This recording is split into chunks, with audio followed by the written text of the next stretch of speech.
السلام عليكم ورحمة الله.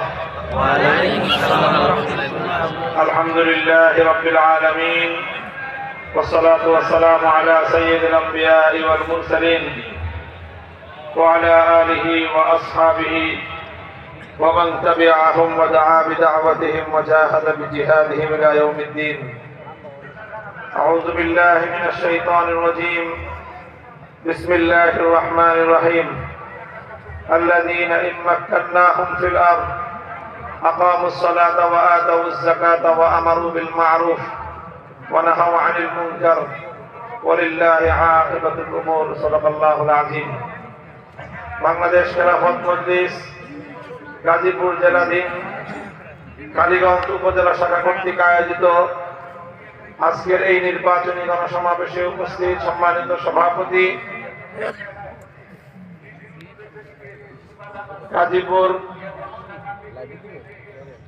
5 আসনে কালীগঞ্জ গাজীপুর 5 আসনে বাংলাদেশ খেলাফত মজলিস মনোনীত সংসদ সদস্য পদপ্রার্থী প্রিন্সিপাল গাজী রুহুল আমিন কাসেমি হাফিজাহুল্লাহ, উপস্থিত বাংলাদেশ খেলাফত মজলিসের কেন্দ্রীয় জেলা উপজেলা পর্যায়ের নেতৃবৃন্দ, সর্বস্তরের কালীগঞ্জবাসী, আমি সর্বপ্রথম আপনাদেরকে কৃতজ্ঞতা জ্ঞাপন করছি যে আপনারা দীর্ঘ সময় ধরে আজকে এই গণসমাবেশে উপস্থিত থেকে আজকের এই সমাবেশকে সাফল্যমণ্ডিত করেছেন।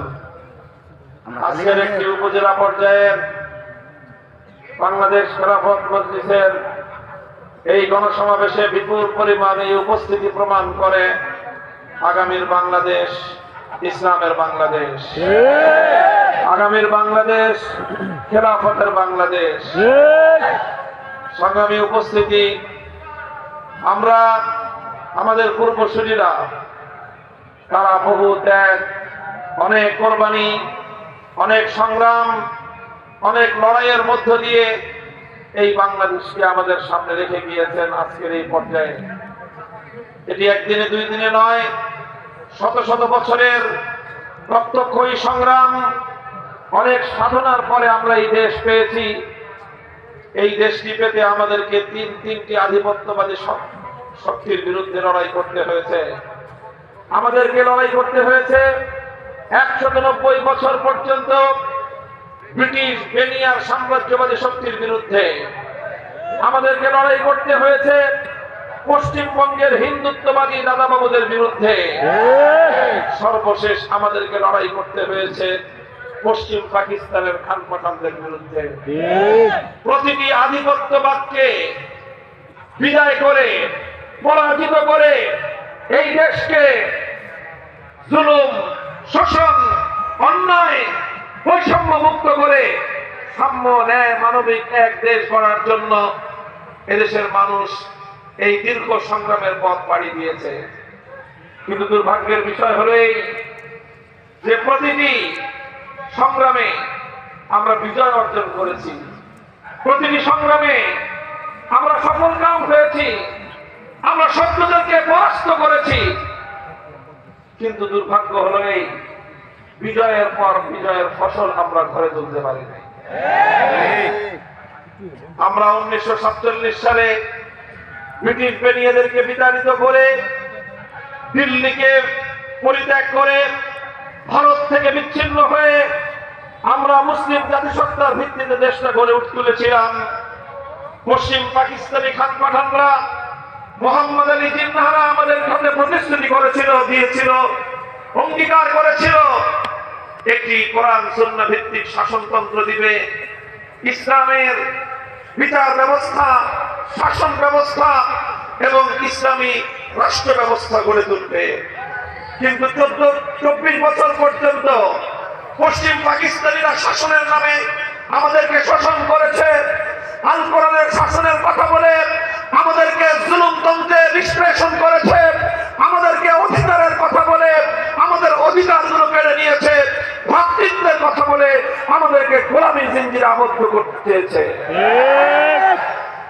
যার প্রেক্ষিতে 1971-এর মহান মুক্তিযুদ্ধের মধ্য দিয়ে শেষ পর্যন্ত পশ্চিম পাকিস্তানি খান পাঠানদেরকে ঝাঁটাপেটা করে বিদায় করে একটি স্বাধীন মুসলিম একটি দেশ হিসেবে আমরা বিশ্ব দরবারে মাথা তুলে দাঁড়াবার চেষ্টা করেছি। দুর্ভাগ্যজনক ভাবে সেই স্বাধীনতার পর যারা স্বাধীনতা যুদ্ধে আমাদেরকে সহযোগিতা করার নাম দিয়ে বাংলাদেশকে তাদের দাসত্বের শৃঙ্খলে নতুন করে আবদ্ধ করার চেষ্টা করেছিল, সে আধিপত্যবাদী ভারত বাংলাদেশের স্বাধীনতার পর বাংলাদেশের বিরুদ্ধে নতুন ষড়যন্ত্রের দানা বেঁধেছে। 1971 সালে যখন বাংলাদেশ স্বাধীনতা লাভ করে, স্বাধীনতা যুদ্ধের নেতৃত্ব দানকারী শেখ মুজিবুর রহমান সাহেব তিনি পশ্চিম পাকিস্তান থেকে গেলেন লন্ডনে। লন্ডন থেকে ফিরে আসবেন দেশে।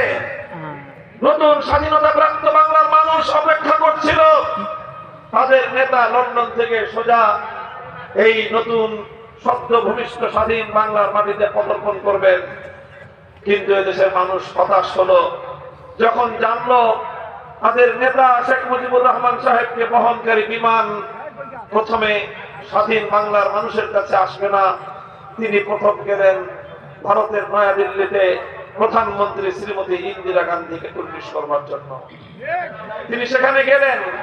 সেখান থেকে আসার সময় ভারতীয় প্রধানমন্ত্রী ইন্দিরা গান্ধী শেখ মুজিবুর রহমান সাহেবের পকেটের মধ্যে একটা চিরকুট এবং প্রেসক্রিপশন লিখে দিলেন। সেই প্রেসক্রিপশনের ভিত্তিতে 1972-এ শেখ মুজিব সাহেব একটি সংবিধান প্রণয়ন করলেন। সেই সংবিধানের মধ্যে ভারতীয় সংবিধানের মূল নীতিগুলো সেখান থেকে কপি করে এনে বাংলাদেশের সংবিধানে পেশ করে দেওয়া হলো। বাংলাদেশের মানুষ যে উদ্দেশ্যে সংগ্রাম করেছিল, এদেশের মানুষ 190 বছর পর্যন্ত যে উদ্দেশ্যে ব্রিটিশ বিরোধী সংগ্রাম করলো, যে উদ্দেশ্যে কলকাতা এবং দিল্লিকে এখান থেকে বিতাড়িত করলো, যে উদ্দেশ্যে বাংলার মানুষ পশ্চিম পাকিস্তানি খান পাঠানদের বিরুদ্ধে তাদের জুলুম এবং শোষণের বিরুদ্ধে লড়াই করেছিল, সেই সকল উদ্দেশ্যগুলোকে ব্যাহত করে নতুন করে বাংলাদেশের মানুষের উপর ইসলাম বিদ্বেষী, চরম ইসলাম বিদ্বেষী এক নীতি ধর্মনিরপেক্ষতা নামক কুফরি মতবাদ বাংলার মানুষের ঘাড়ের উপর চাপিয়ে দেওয়া হলো।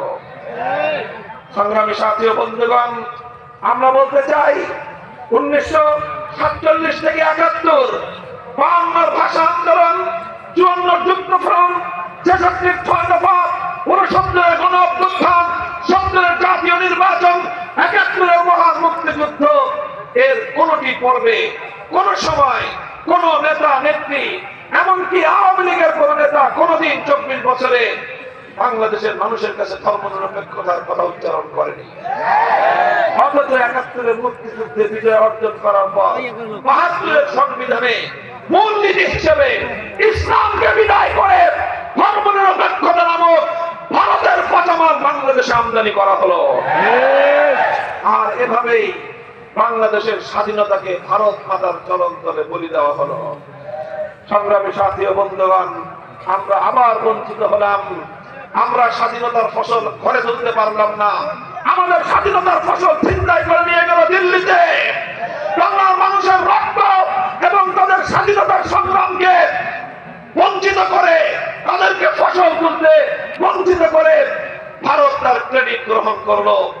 এরপর 72 থেকে 2024 সাল বাংলাদেশের মানুষের ইতিহাস, সেই 72-এর রাজনৈতিক বন্দোবস্ত বাস্তবায়ন করার ইতিহাস। 72-এর সংবিধানের ভিত্তিতে বাংলাদেশের মানুষকে ইসলাম বিরোধী ধারায় পরিচালিত করবার এক অব্যাহত ধারা বাংলাদেশে পরিচালিত হয়েছে। এই দীর্ঘ সময়ে যারা যখন ভারতীয় আধিপত্যবাদের বিরুদ্ধে কথা বলেছে, যারা যখন বাংলাদেশকে ইসলামী রাষ্ট্রে পরিণত করবার চেষ্টা করেছে, যারা যখন ধর্মনিরপেক্ষতার বিরুদ্ধে কথা বলেছে, যারা যখন দিল্লির আধিপত্যবাদের বিরুদ্ধে কথা বলেছে, তাদেরকে কখনো স্বাধীনতা বিরোধী, কখনো দেশ বিরোধী, কখনো জঙ্গিবাদী, কখনো উগ্রবাদী বলে আখ্যায়িত করে তাদেরকে দমন করা হয়েছে। এ করতে করতে আসলো 24 সাল। 2024 সালে এসে বাংলার তরুণ দমন ছাত্র